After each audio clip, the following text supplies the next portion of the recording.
You're juggling podcast production and personal life. How can you find the right balance? Now, stay with me on this one. I'm going to give you some solid tips when it comes up to the production so you can balance your life. So, within the production, you have like three, four items that are like repeatedly happening every single episode, right? We all have that. What I want you to do is like make sure that you have it on a list. I don't know what kind of platform you use to build a system or to communicate with your team, but what I want you to like make it sort of like a template for them so they understand. For example, each episode we will have to edit the video, the audio, create content, which is description or show note, put a like a script, put a cover, put a thumbnail, maybe create a short clip.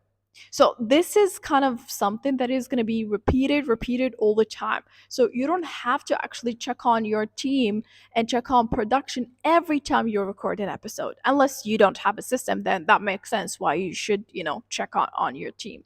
But to kind of free yourself from like the production, if you have a team, then this is definitely the right way to do it. If you don't, even though it's really going to be like difficult to balance between that because you will have to do the production work, but having a system and tied it with timelines as well, put a deadline to each item, like by when you will need this, by when you will need this, by when you will need this, and by when you will distribute it or publish it.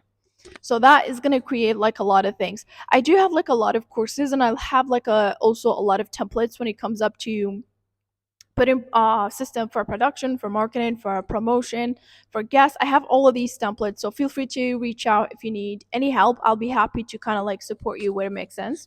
So I think that's what I have in terms of like how would you balance between production and your life. As you know, as soon as you have like a system for your production, your life is going to function much better. So that's pretty much what I have for today, and see you guys on my next one. Bye bye.